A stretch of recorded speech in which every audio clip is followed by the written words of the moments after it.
सफल कर लो सांसें अपनी, परम पिता को याद कर। सफल कर लो सांसें अपनी, परम पिता को याद कर। व्यर्थ न जाए जीवन अपना, व्यर्थ न जाए जी। સંસારના ચક્રની અંદર લગ્ન પ્રસંગમાં પણ આપણે સર્વ કુટુંબ પરિવારજનોને કંકોત્રી દ્વારા યા મોબાઈલ દ્વારા ને બધાને નિમંત્રણ આપી આપણા સ્થાન પર આપણે આવવાનું અવશ્ય નક્કી કરાવીએ છીએ। ત્યારે પણ લગ્ન પ્રસંગમાં પણ તમે જુઓ, ઘરનું વાતાવરણ એકદમ શુભમય અને જાહો જલાલી રોનક ભરેલું હોય છે। તેમ આગળ જતા જોઈએ ત્રીજો પ્રસંગ પણ એવો આવે છે શ્રીમંતનો। શ્રીમંત વખતે પણ આપણે સર્વ કુટુંબ પરિવારને માનભેરથી બોલાવી અને પ્રસંગને પાર પાડીએ છીએ। સંસારના ચક્રની અંદર પણ હજુ આગળ જઈએ તો લાસ્ટ પ્રસંગ આવે છે મૃત્યુનો પ્રસંગ। મૃત્યુના પ્રસંગ વખતે પણ આજુબાજુ સાયસીન સંબંધી સમાજ બધા જ ને આપણે નિમંત્રણ આપીને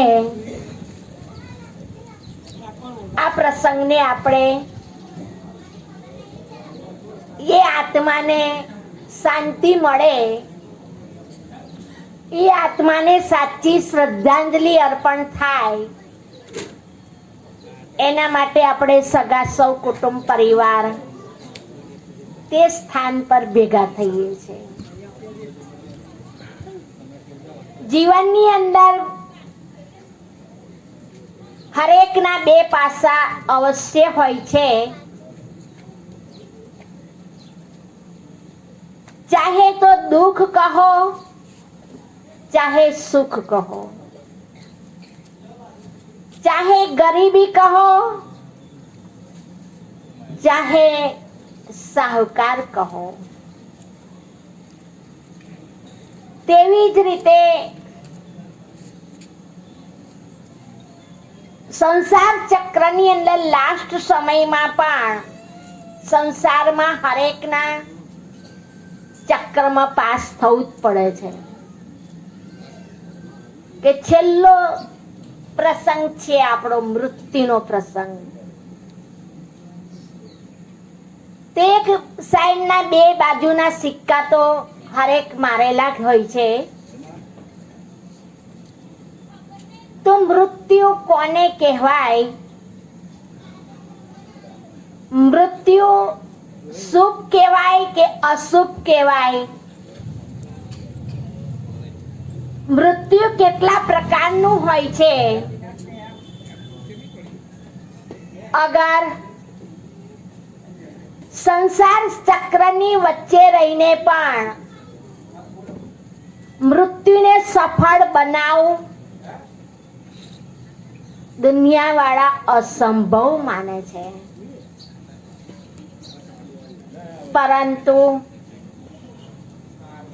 परंतु अहींया परमपिता परमात्मा शिव के छे कि संसार चक्रनी वच्चे रहीने पण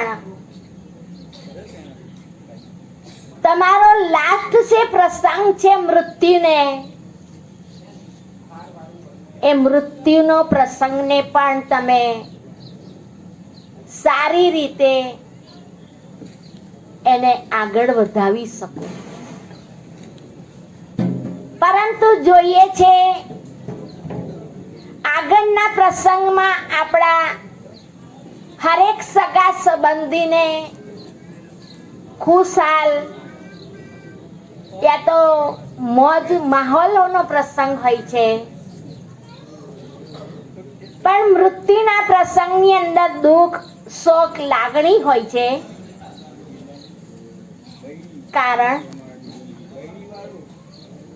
કારણ કે જે સ્થાન પર એ આત્મીયતા, જે શાંતાબા આ સ્થાન પર રહીને સંસાર ચક્રની વચ્ચે રહી, સમાજની વચ્ચે રહી, સગા સંબંધીની વચ્ચે રહી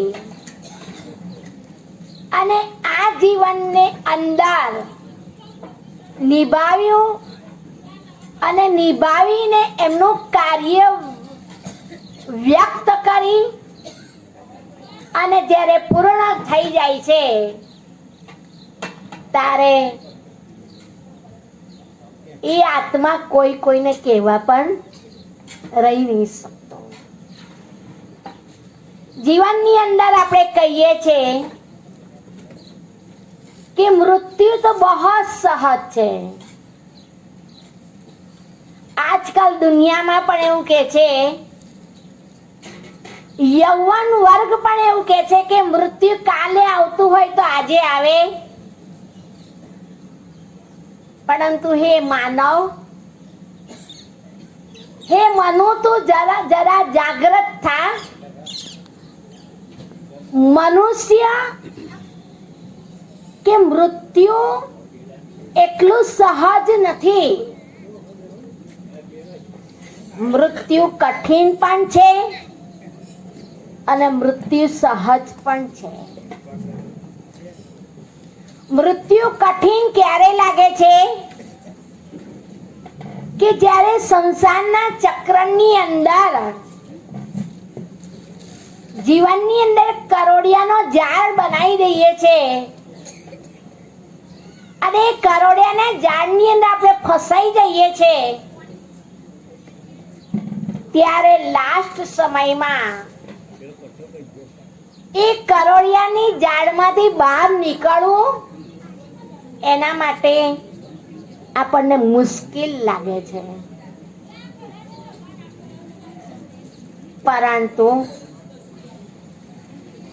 પરંતુ જ્યારે માના ગર્ભની અંદર જ્યારે આત્મા પ્રવેશ કરે છે 3 માસ પછી કે 9 માસ સુધી આત્મા માના ગર્ભમાં લટકેલા હોય છે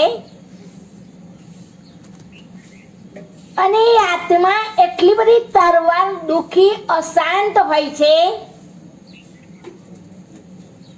અને લાસ્ટ સમયમાં પ્રભુ પિતા પરમાત્મા સાથેનો સંબંધ બાંધી પરમાત્માની પ્રાર્થના કરે છે કે હે ભગવાન, તે મને મનુષ્ય અવતાર આપ્યો અને હું માના ગર્ભમાં છું, પણ હવે આ 9 માસ થવામાં આવ્યા, હવે તું મને આ જંગલમાંથી, માના ગર્ભમાંથી તું મને બહાર કાઢ અને હું કદાપી મારો સંબંધ, તારો સંબંધ હું કદાપી ભૂલીશ નહીં, હું તને પ્રોમિસ કરું છું. અને આટલી બધી ભયંકર પ્રતિજ્ઞા કર્યા પછી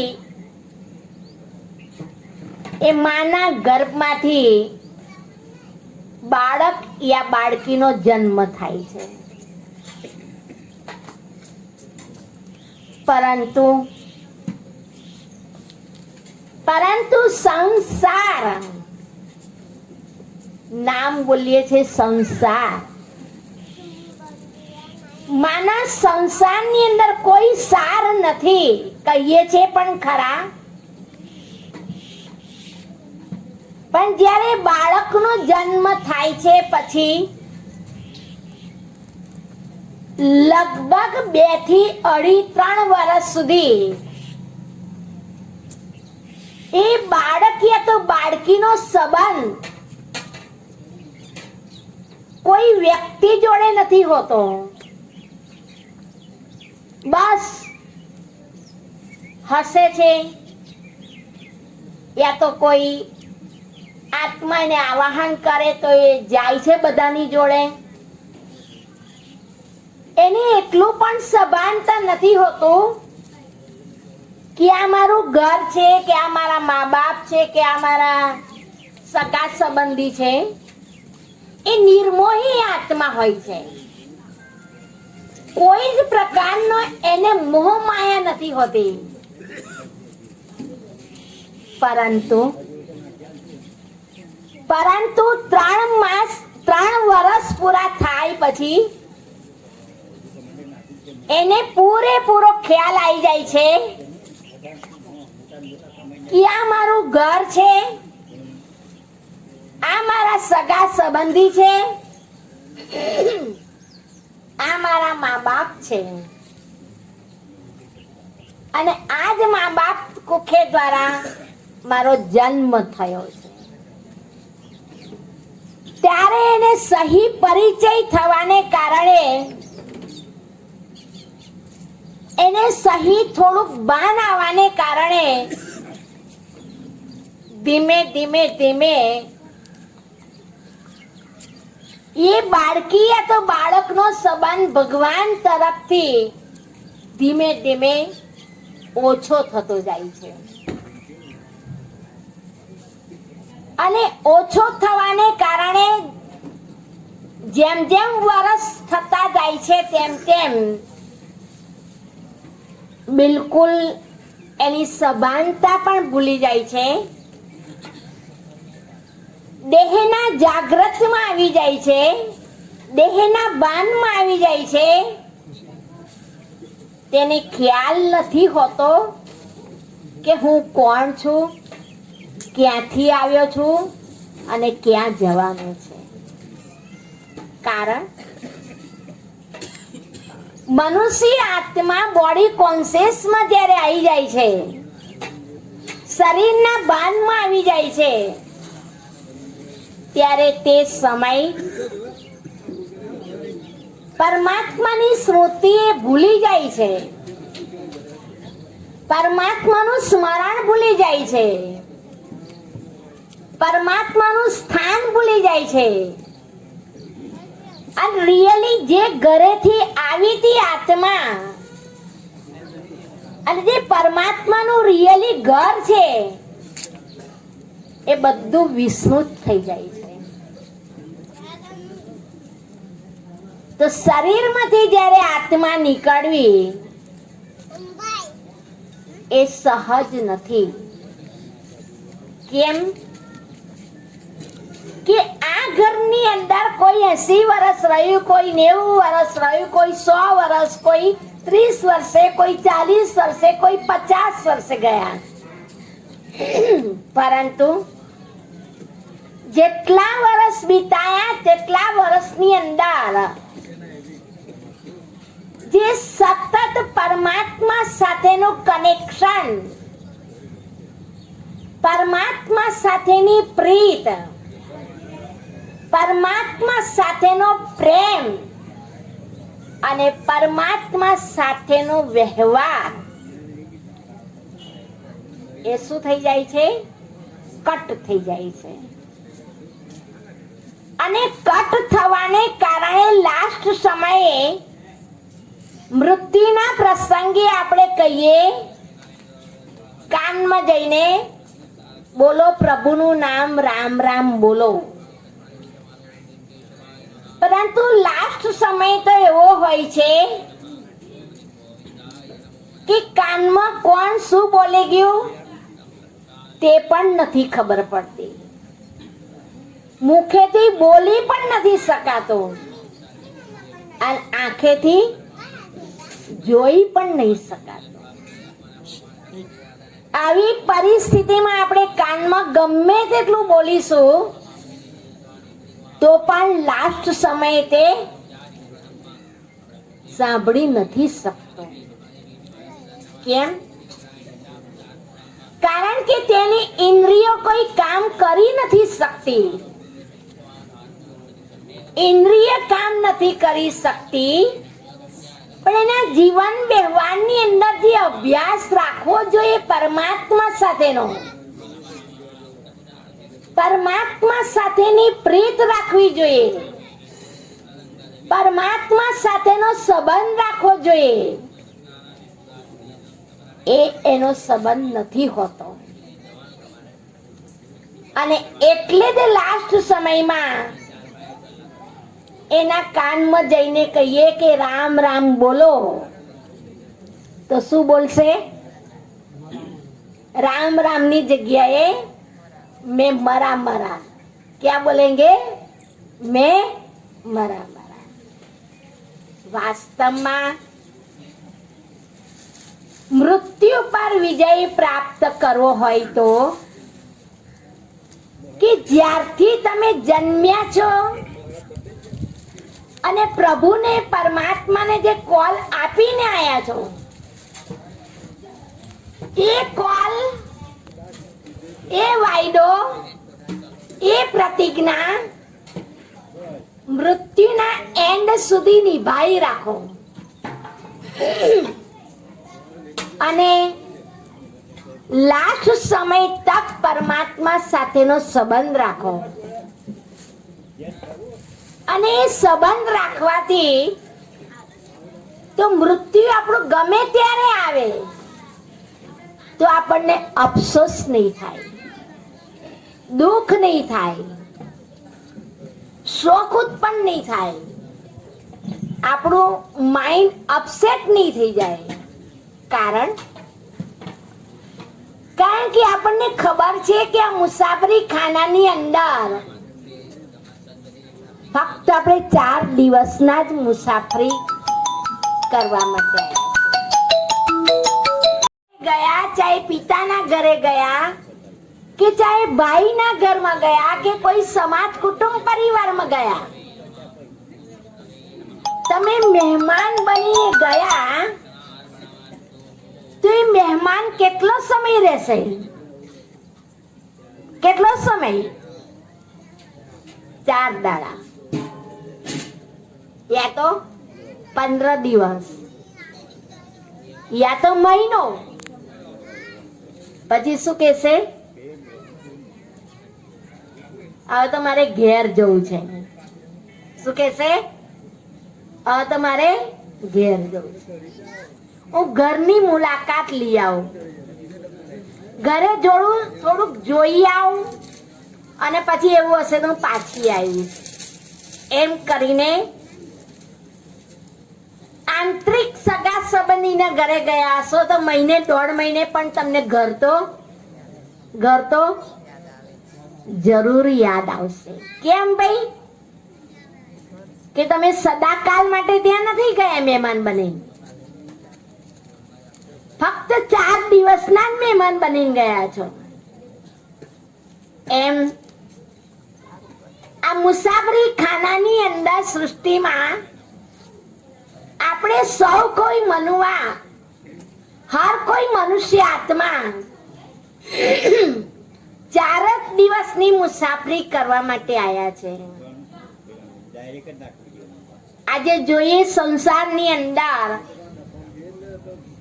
ઘણા બધા સાધુ સંતો, મહાસંતો અને કેટલા બધા વેદ વ્યાસો પણ આ સૃષ્ટિ પર હતા, પણ એ પણ આજે એમની હાજરી નથી. શું સદા કોઈ રહ્યું છે?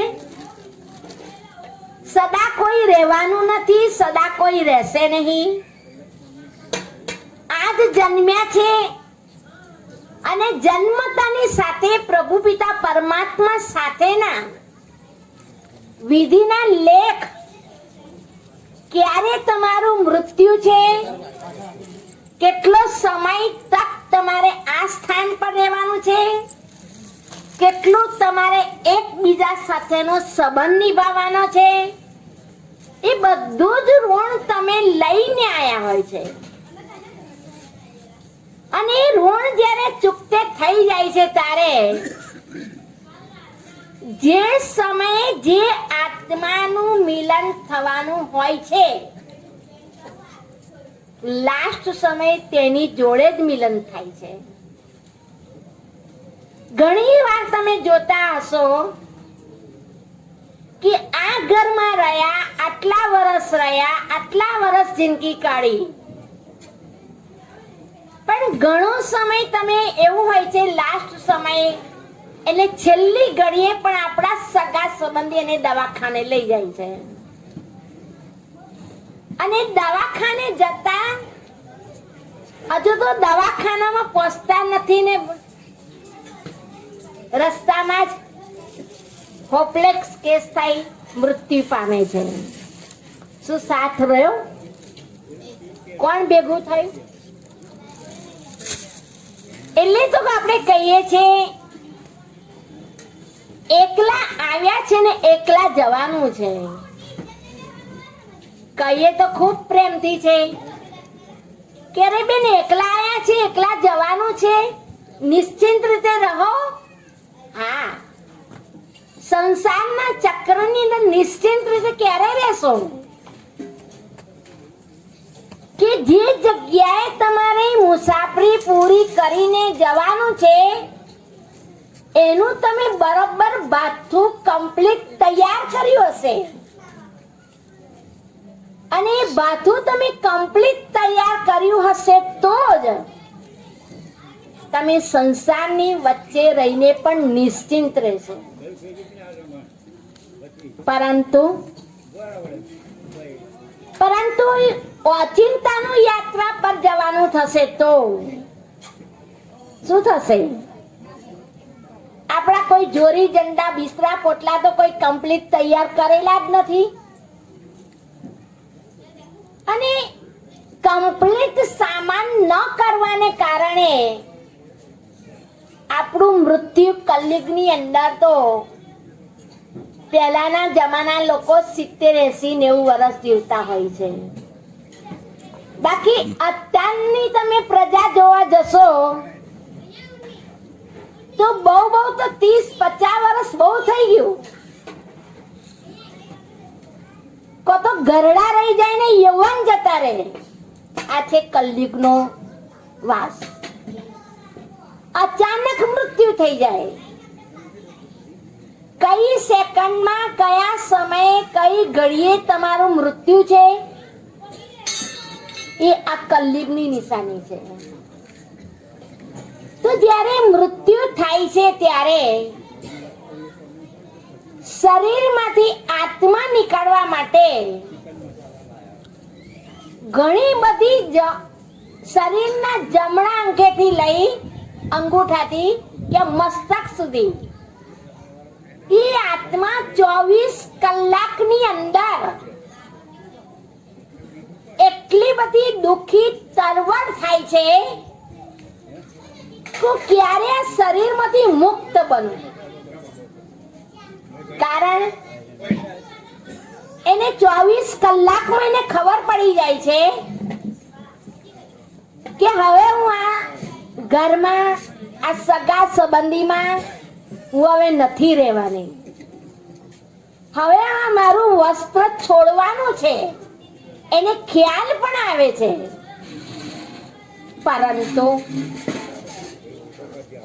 પરંતુ એક મોહ માયાને કારણે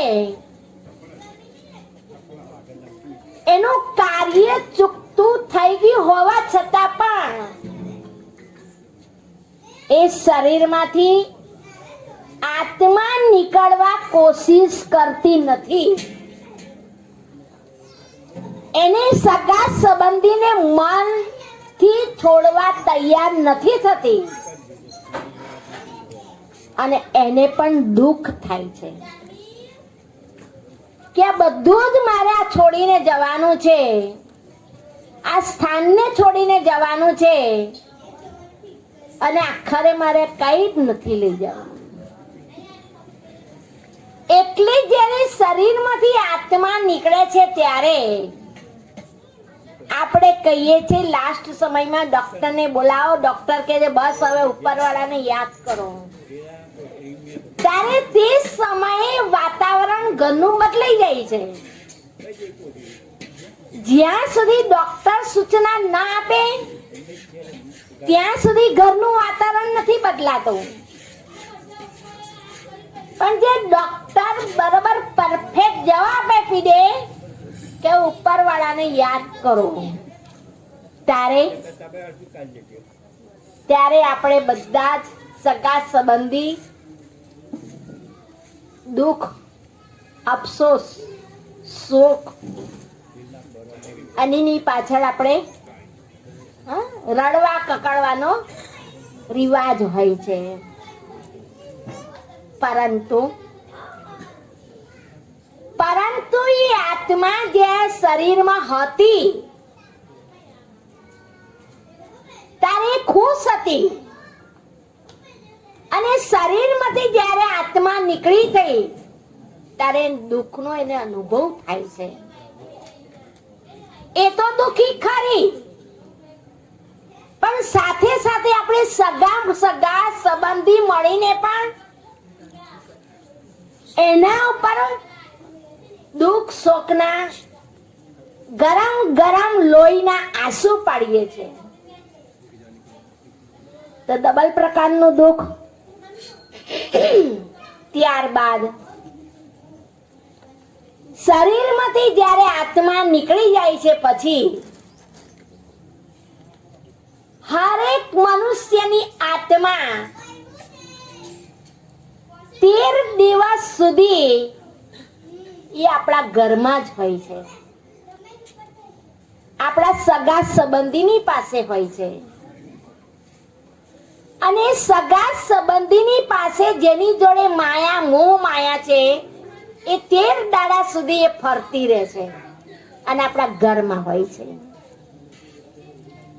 એટલે તો કે છે કે મૃત્યુ પછી એની વિધિ વિધાન કરાવો, એની ક્રિયા કરાવો. શરીરમાંથી આત્મા નીકળી ગયા બાદ એને આપણે બહુ તો 5 થી 6 કલાક જ ઘરમાં રાખીશું. પછી આપણા સગા સંબંધી શું કહેશે, શું બોલશે?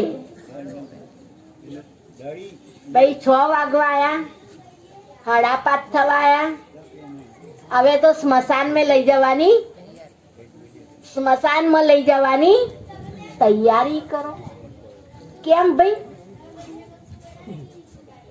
આટલો સમય આપણા ઘરમાં રહી એને એક રાત રાખવા પણ તૈયાર નથી.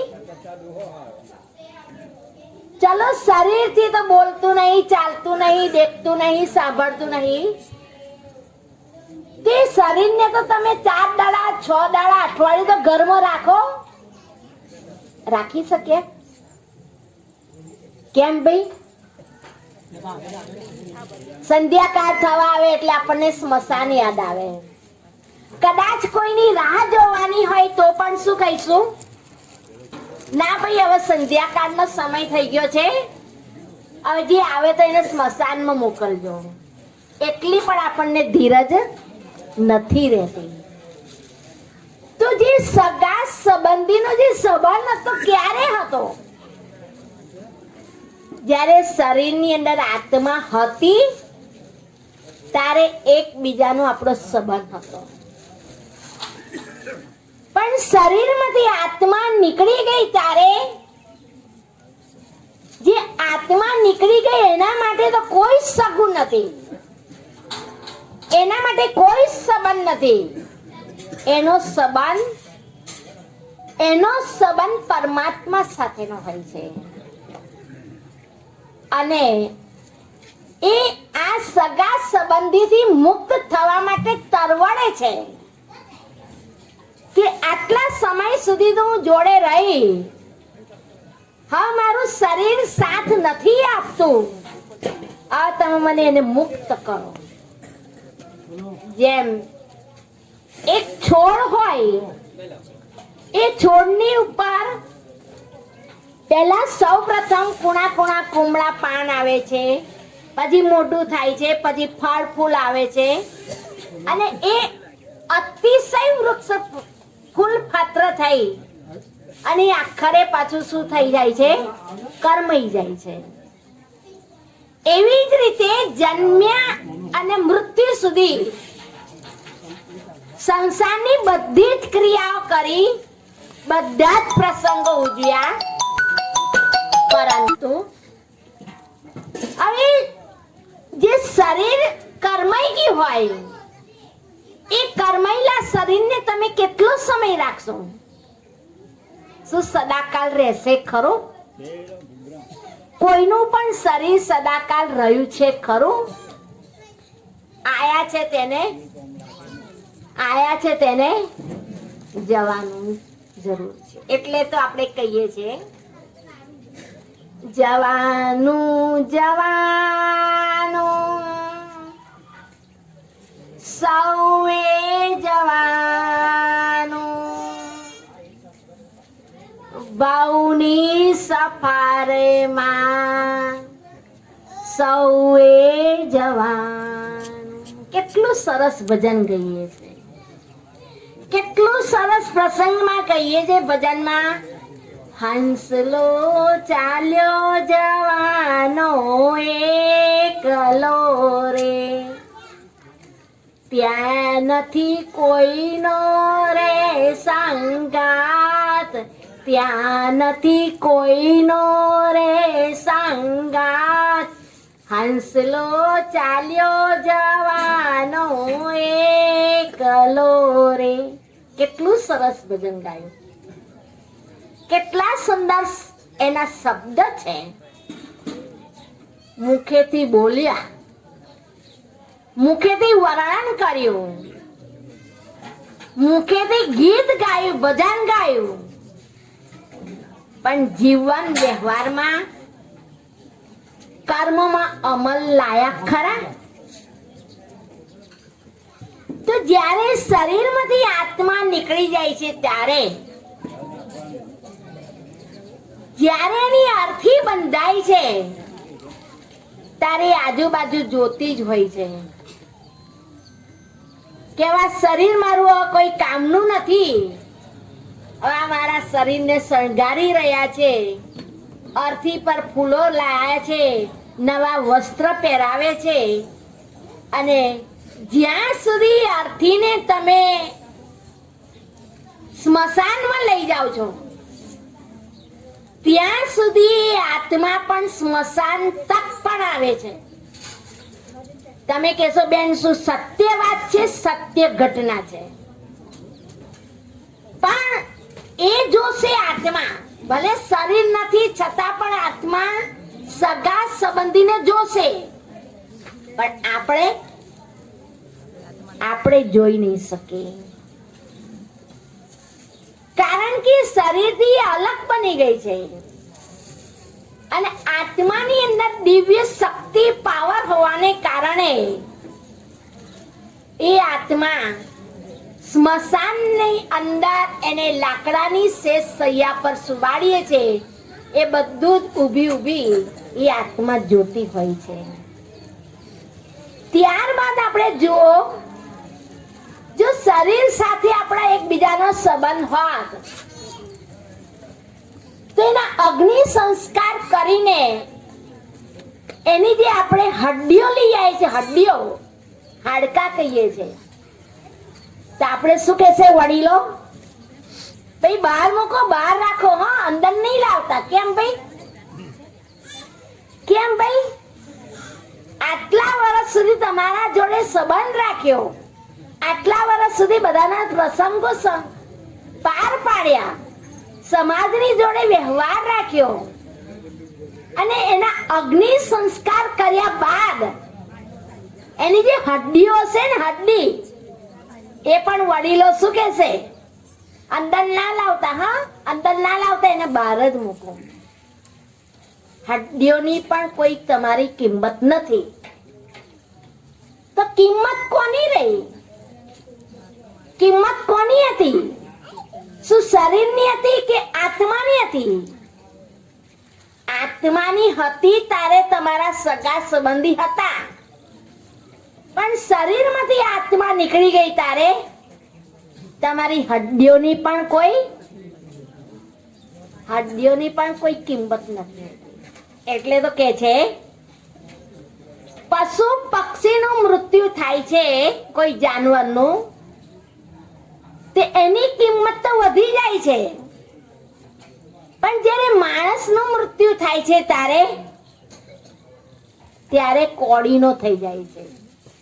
જે આપણી હડ્ડીઓ પર કૂતરા પણ આરોટતા હોય છે, એની રાખ પણ ઉડી જાય છે.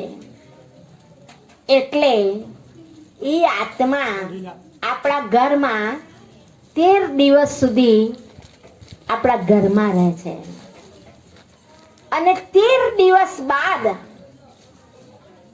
જે હજુ સુધી આ મુસાફરી ખાનાની અંદર આખા વિશ્વની અંદર જેનું ઋણાનું બંધન બાકી છે, જેના મા બાપ સાથેનો હિસાબ કિતાબ હજુ ચૂકતે કરવાનો છે, કોઈની બહેનનો, કોઈની ભાઈનો, કોઈને કોઈ સંબંધ હિસાબ કિતાબ છે, એ સ્થાન પર જે માના ગર્ભમાં જઈ એ આત્મા બિરાજમાન કરે છે. એટલે આત્મા જ્યારે નીકળી જાય છે ત્યારે એની પાછળ આપણે દીવો પ્રગટાવીએ છીએ. કેમ ભાઈ? કે શરીરમાંથી આત્મા નીકળી ગઈ એટલે પરલોકે ગઈ.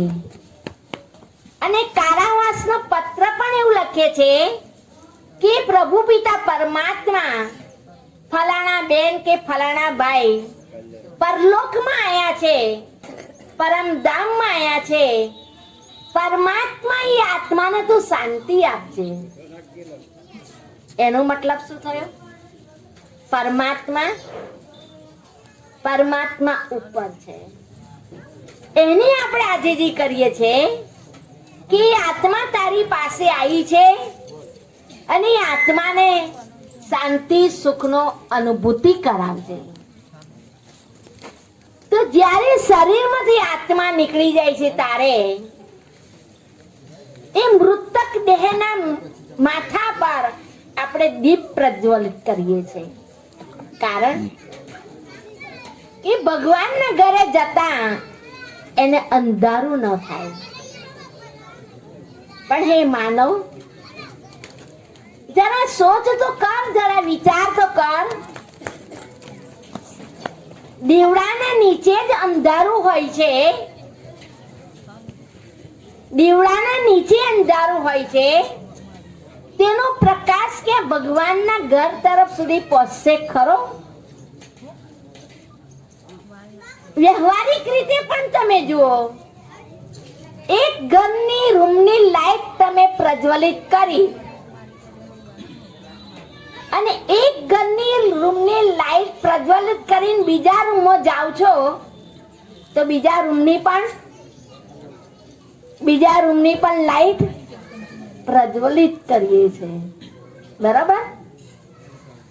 તેવી જ રીતે આપણે એક નાનો સરખો દીપક પ્રગટાવી અને મનથી માની લઈએ છીએ કે ભગવાનના ઘરે ગઈ એ આત્માને અંધકાર ન થાય. એ તો સ્થૂળ દીપક કર્યો. વાસ્તવમાં સ્થૂળ દીપક સાથે સાથે પણ સૂક્ષ્મ દીપક પ્રજ્વલિત કરવાનો છે. કેમ? કે મૃત્યુ પછીનો જે તમારો જન્મ છે એ સફળ થાય. તો સૂક્ષ્મ દીપક કયો? મનરૂપી કોળિયું,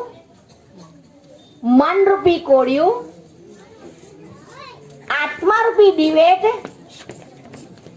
જ્ઞાનરૂપી ઘી અને પ્રભુનું સ્મરણ એ દિવાસળી. એના દ્વારા આપણો દીપક પ્રજ્વલિત કરીએ તો 13 દિવસ પછી પણ જે ઘરના મા બાપના ઘરે જન્મ લેવાનો છે તો તે મા બાપ આપણને સુખી સંસાર મળે અને સુખી મા બાપના ઘરે આપણે જન્મ પ્રાપ્ત થાય.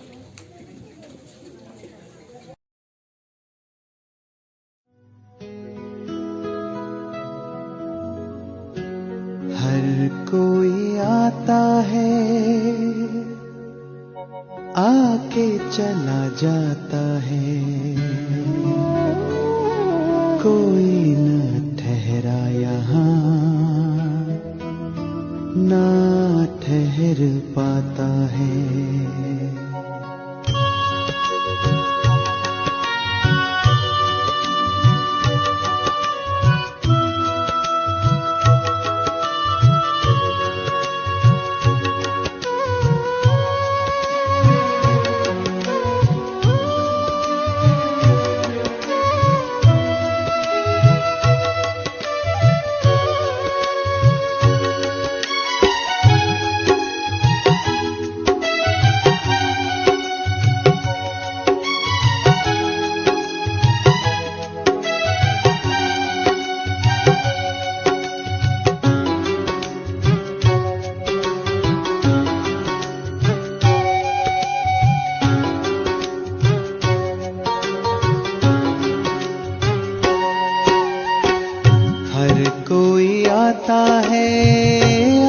चला जाता है, कोई न ठहरा यहाँ, ना ठहर पाता है। हर कोई आता है, आके चला जाता है, कोई न ठहरा यहाँ, ना ठहर पाता है। ईश्वर के बंदे कर ले ईश्वर की आराधना, पुण्य की पूंजी भर ले, बाद में न पछताना। हर कोई आता है, आके चला जाता है, कोई न ठहरा यहाँ, ना ठहर पाता है।